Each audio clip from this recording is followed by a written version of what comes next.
Merci pour cette présentation. Oui, avec plaisir. Pour ma part, je suis facilitatrice de cohésion sociale. Mon métier, c'est de faire en sorte que les gens se rencontrent professionnellement.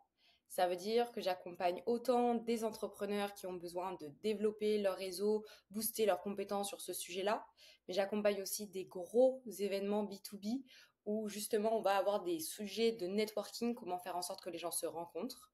Et j'accompagne également des entreprises qui ont besoin de créer de la cohésion sociale, fédérer une communauté au sein de leurs locaux, mais aussi de manière digitale plus globale.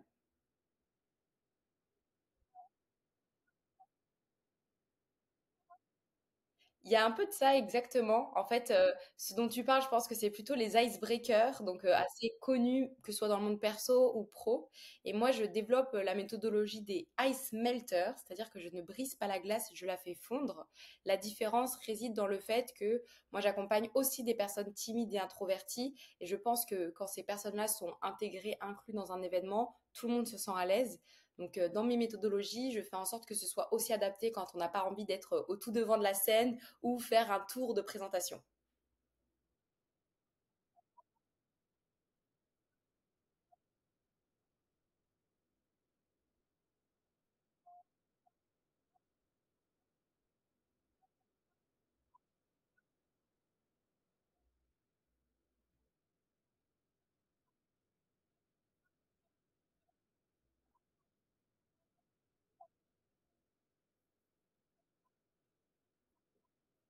Écoute, j'ai prévu 5 conseils qui sont vraiment applicables et je me suis mis dans un état d'esprit de quelqu'un qui est timide, introverti ou en tout cas ça coûte beaucoup socialement d'aller à ces événements.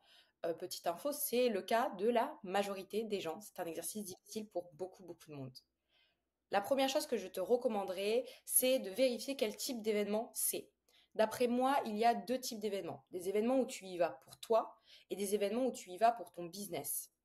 L'idée ici, c'est d'aller à des événements où c'est pour ton business, où il y a un vrai impact. Mais c'est souvent les événements où on rechigne le plus à aller. Je te donne un exemple. Si tu vas à une conférence sur les jeux vidéo parce que tu es passionné, bizarrement, c'est pas très compliqué d'y aller.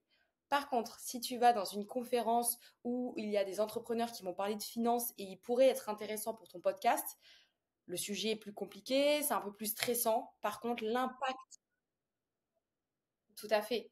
C'est là où ça va être challengeant, mais l'impact pour ton business va être très fort. Donc, ma première recommandation, c'est d'aller à des événements où les gens autour de toi pourraient avoir besoin de toi, où les gens autour de toi pourraient être tes clients prospects.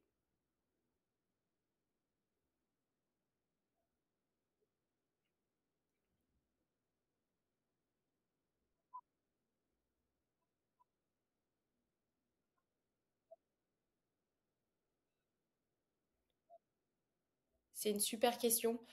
Pour ça, il faut que tu réfléchisses à tes clients que tu as déjà. C'est quoi leurs problématiques, mis à part leur site internet? Peut-être que tu te rends compte que dans tes clients, ils ont souvent des problématiques de comptabilité. Donc tu sais que tes clients vont tous les mois à un événement sur la comptabilité.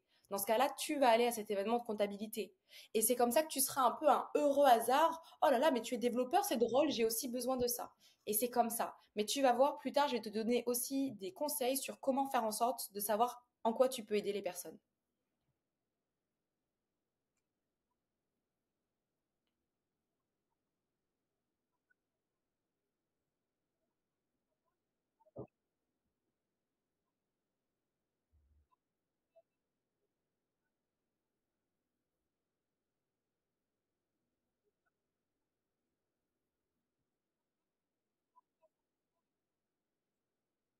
Exactement. C'est comme ça que tu gagnes du temps finalement sur le fait d'aller à un événement. Au lieu d'en faire 10, tu en fais un ou deux et tu rencontres les bonnes personnes.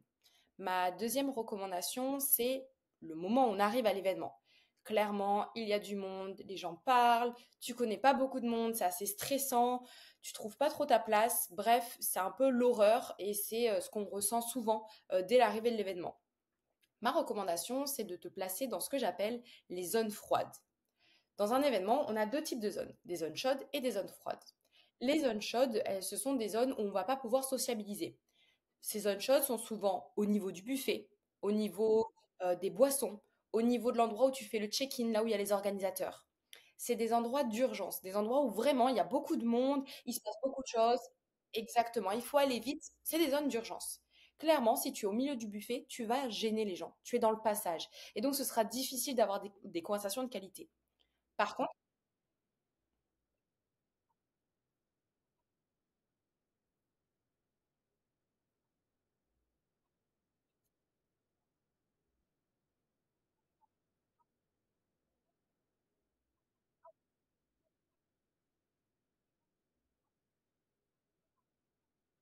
oui et non. Si tu es au milieu du buffet, je te dirais non, parce que oui, tu vas choper cette personne-là, mais potentiellement, derrière elle, il y a une ou deux ou trois autres personnes qu'elle connaît déjà qui vont elles aussi l'interrompre. Par contre, les zones froides, elles se trouvent dans les coins de la pièce, là où il y a le moins de monde, et sur les côtés des buffets. Donc, en effet, au niveau du buffet, sur les côtés, vraiment là où tu gênes plus le passage, ici, c'est considéré comme une zone froide. Et donc, ces zones froides, ce sont des zones de sociabilisation. Les gens ont du temps. C'est-à-dire que si tu es timide et introverti et que tu as tendance à raser les murs, bah c'est super. Parce que la personne qui est à ta droite ou à ta gauche, elle est aussi mal à l'aise que toi et pourtant elle est aussi venue à cet événement. Donc ce sera presque plus simple pour toi de parler à quelqu'un qui ressent la même chose que toi. Donc dans ce cas-là, c'est là où je recommande, par exemple, à côté des vestiaires, à la sortie des toilettes, ce sont des zones bleues. Les gens sont souvent sur leur téléphone, font semblant qu'ils regardent des messages. Bah, finalement, en fait, ces gens-là ont le temps pour discuter avec toi. Et si toi, tu te places directement dans ces zones-là, tu vas voir que ce sera moins stressant et moins oppressant toute cette quantité de personnes.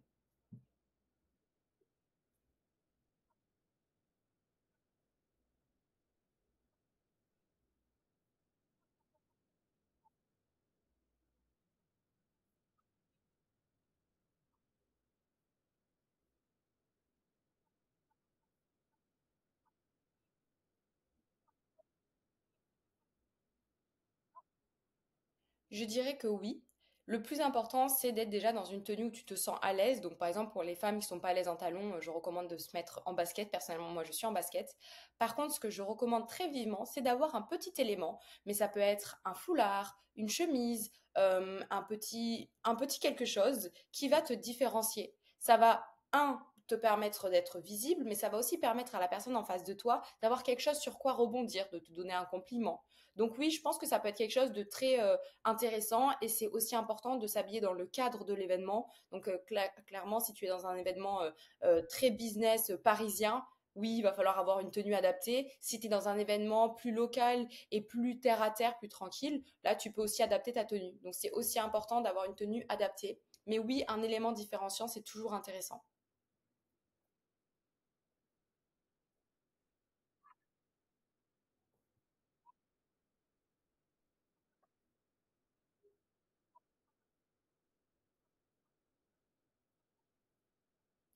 Exactement. Moi, je te donne mon petit élément différenciant que j'aime utiliser. Il ressemble à ça. Donc, pour celles et ceux qui nous écoutent, c'est un tour de cou qu'on utilise dans des événements. Donc, quand on va à un événement, tout le monde a le même tour de cou parce que c'est l'événement qui fournit le badge. Moi, je le change immédiatement. Donc, c'est littéralement une bande de tissu que ma maman m'a cousu, qui est très colorée. Et j'aime bien la mettre autour de mon cou parce que j'ai quand même le badge, mais c'est mon petit élément différenciant. Et comme ça, qu'importe ma tenue, j'aurai toujours une touche de couleur sur moi. Donc c'est un tout petit élément. Je ne suis pas forcément reconnaissable grâce à ça, mais je suis la seule qui a fait cet élément différenciant.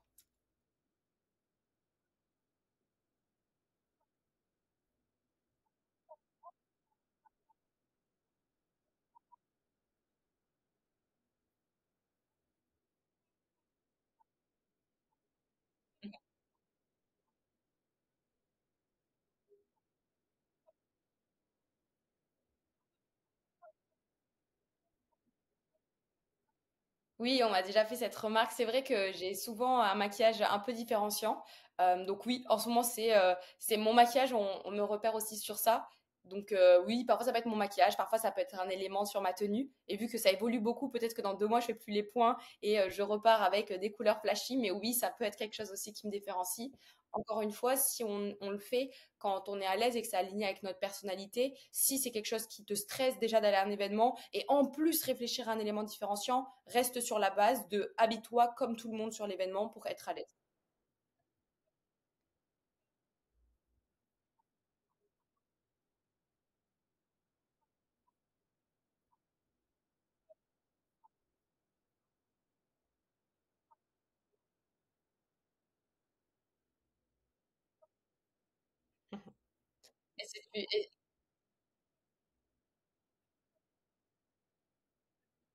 Ok, trop cool.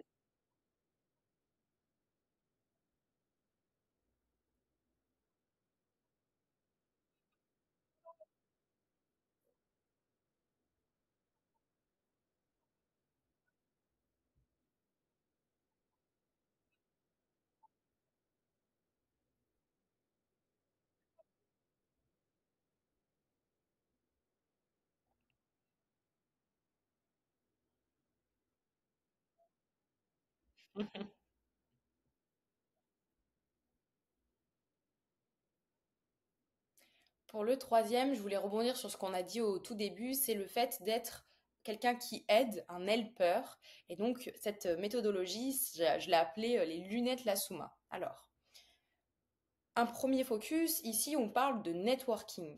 Donc, vraiment, mon idée ici, c'est de te donner des conseils et des astuces sur comment être un expert, une experte en networking.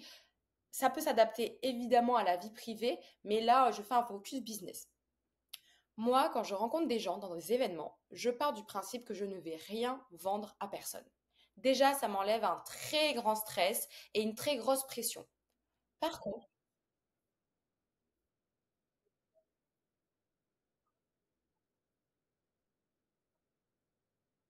surtout pas.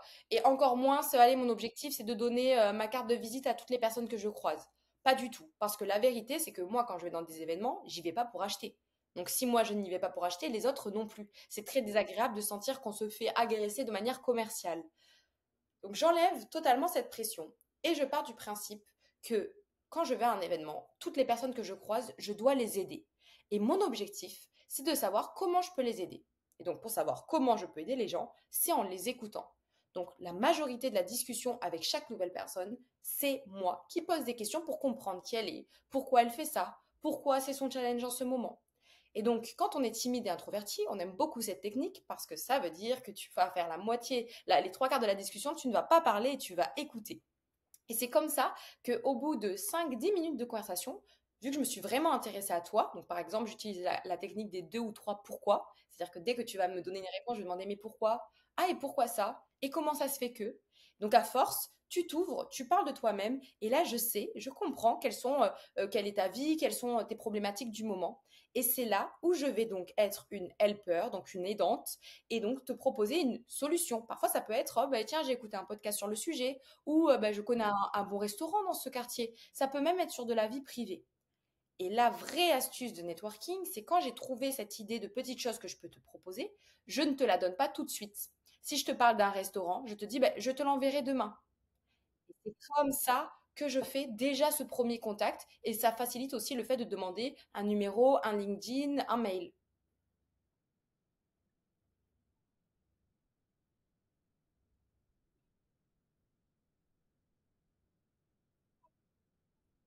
Pour moi, tu en auras toujours une. Si tu n'arrives pas à la discerner, c'est peut-être que tu n'as pas réussi à poser assez de questions à la personne. Mais ma petite astuce dans ce cas-là, remettons notre exemple de je suis développeur et je vais à une conférence sur la comptabilité. Avant d'aller à cette conférence, je vais écouter un podcast ou lire un article sur les tendances de ce sujet. Et donc je me dis que toutes les personnes que je vais rencontrer, je vais leur parler des tendances de ce sujet. Et évidemment, elles seront intéressées parce qu'on est sur une conférence sur cette thématique. Ça, c'est une première option. Et la deuxième option, si je suis développeur et que je me suis rendu compte que souvent les clients ont une petite problématique auquel je peux répondre gratuitement ou je peux même offrir quelque chose, j'y vais en me disant que je vais offrir ça à toutes les personnes à qui je rencontre.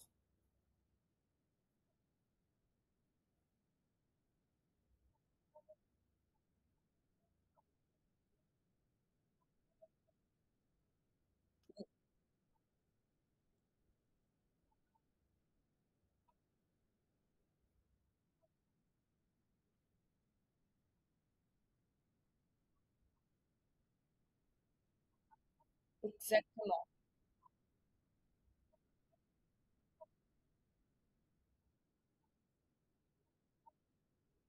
Oui, et c'est vraiment quand je coach les personnes que j'accompagne, c'est l'élément qui est clair. Euh, Tu ne vas pas préparer à des événements où tu vas avec tes amis, ta famille, quand tu vas aller boire un verre. Par contre, si tu prends de ton temps de vie perso de 18h à 22h un jeudi, j'espère pour toi que tu es préparé pour pas faire ça tous les mois et finalement rentrer bredouille, fatigué socialement et aussi mentalement. Clairement, oui, à un événement de networking, on y va préparer pour pouvoir avoir un impact parce que notre vie privée, notre vie perso, notre temps, c'est notre plus grande ressource, autant le préparer.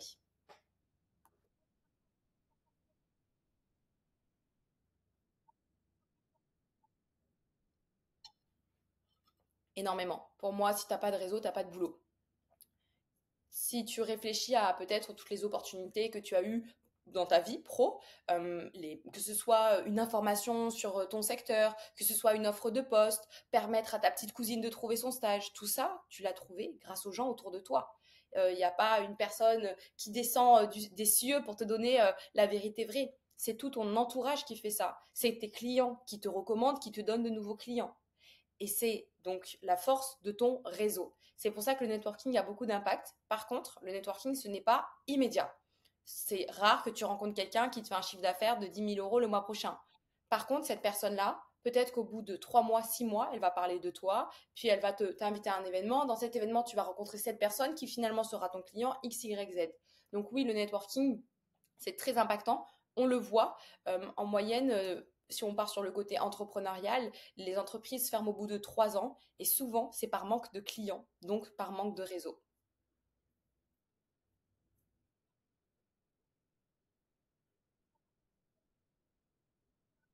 Le QR code, ça c'est un petit tips très rapide à mettre en place. Donc moi, mon réseau favori professionnel, c'est LinkedIn, évidemment.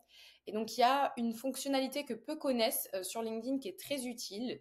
Donc il suffit d'aller sur LinkedIn sur son téléphone, on va dans la barre de recherche juste en haut.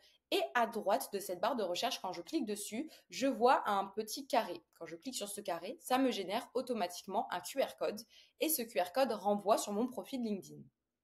On va s'en servir quand on va dans un événement. Ça permet aux gens de scanner et de tout de suite tomber sur mon profil. Mais pas que. Ça va aussi permettre que les gens me demandent sur LinkedIn plutôt que moi je les demande. Car il y a des gens qui ont beaucoup de demandes sur LinkedIn et qui parfois oublient d'aller les accepter. Alors exactement. Un, moi, je vais y aller, donc je ne vais pas perdre cette connexion. Mais aussi, deux, c'est moi qui vais pouvoir envoyer le premier message et donc faire le premier pas de lien. Parce que c'est beau de rencontrer des gens à des événements. Si c'est juste pour les ajouter sur LinkedIn, je fais une métaphore que j'aime bien utiliser. C'est comme si les gens que tu ajoutes sur LinkedIn, ce sont des crayons dans ta trousse, mais que ta trousse reste fermée. Il n'y a aucun intérêt d'avoir plein de crayons dans ta trousse si c'est pas pour colorier avec. Donc c'est pour ça que ce premier message, après avoir rencontré un nouveau crayon, ça permet de commencer déjà à dessiner quelque chose ensemble.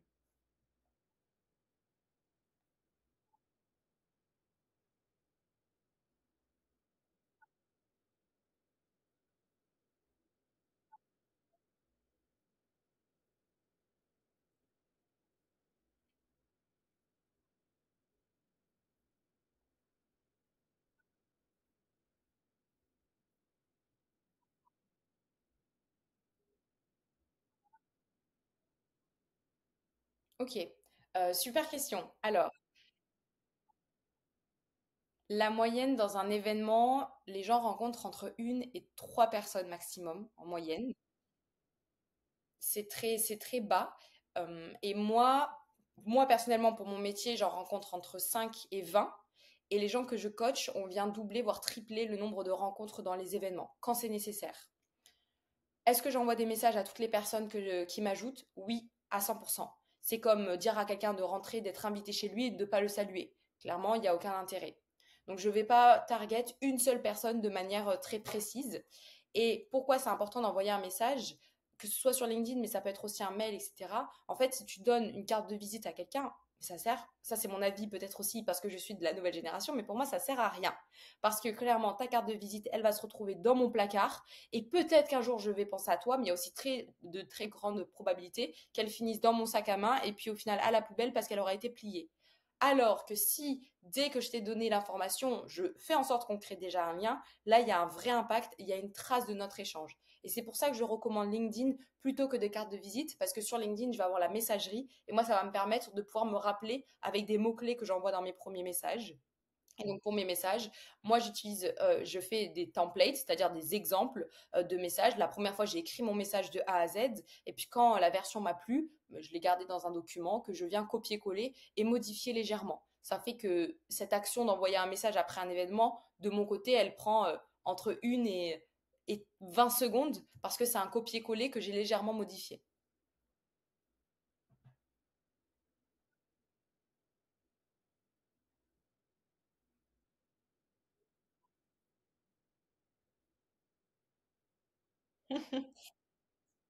Surtout pas, et même je te recommande pas de boire de l'alcool pour te désinhiber parce que tu vas perdre des informations.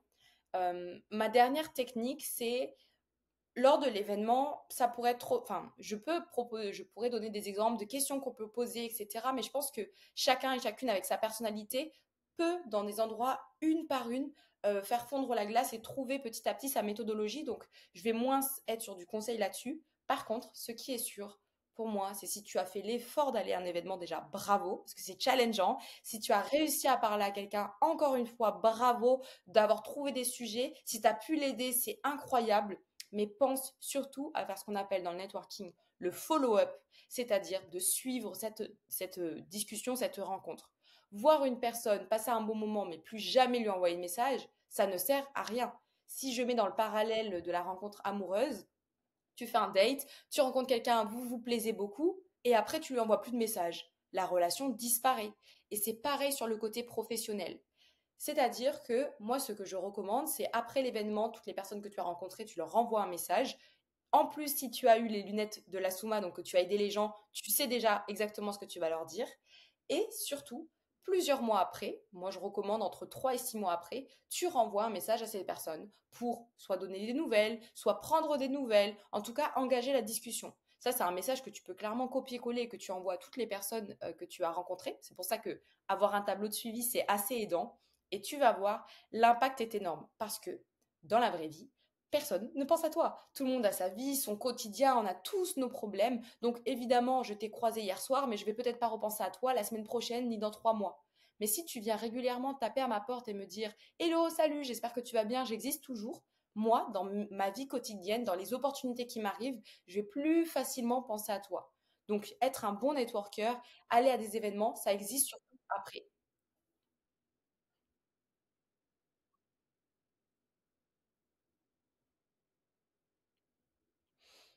Je dirais que non, parce que d'après moi, on est sur un message tous les 6 mois et pas un message de vente, un message pour reprendre des nouvelles. Et c'est une personne à qui tu as connecté et avec qui ça s'est bien passé. Et dans tous les cas, si la personne ne veut pas te répondre, elle ne te répondra pas. Ça arrive. Moi, quand j'envoie des messages pour reprendre des nouvelles, si j'envoie 30 messages, j'ai peut-être seulement 15, 20 personnes qui me répondent. Et c'est OK. Ici, je ne vais pas me vexer. Mais par contre, dans ces 15, 20 personnes, s'il y en a une ou deux qui m'apportent des opportunités, bah, c'est incroyable parce qu'elle ne l'aurait jamais fait si je ne les avais pas relancées.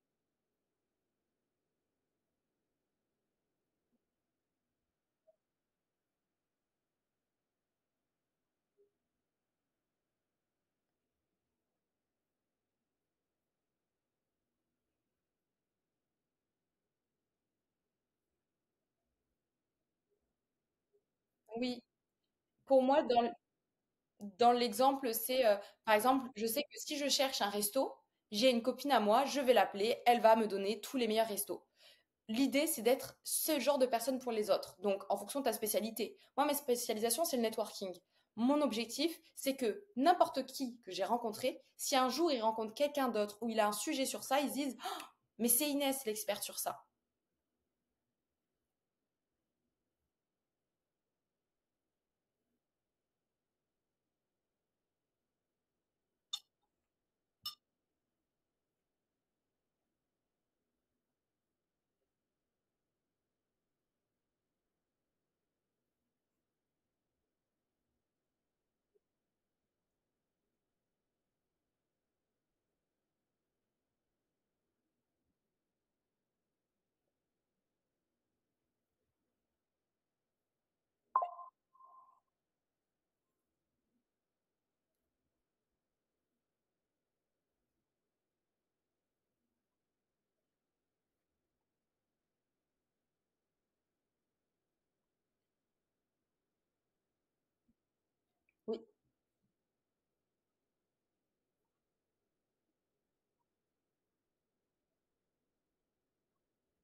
Je t'entends plus.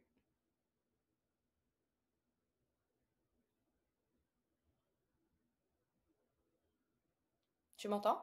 Moi, je t'entends pas.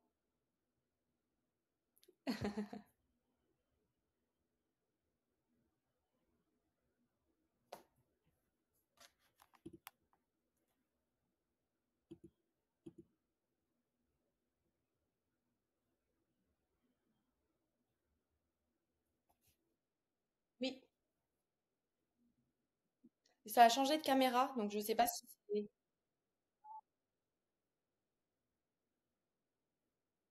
ok. Ça arrive. La magie du direct.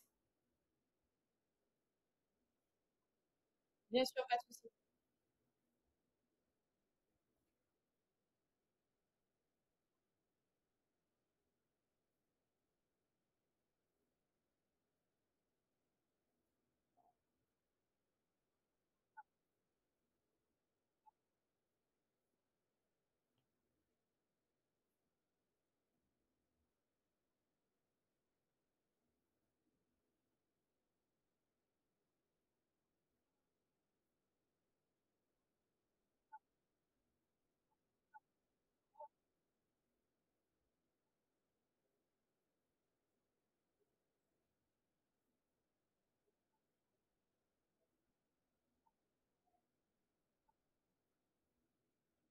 C'est exactement ça.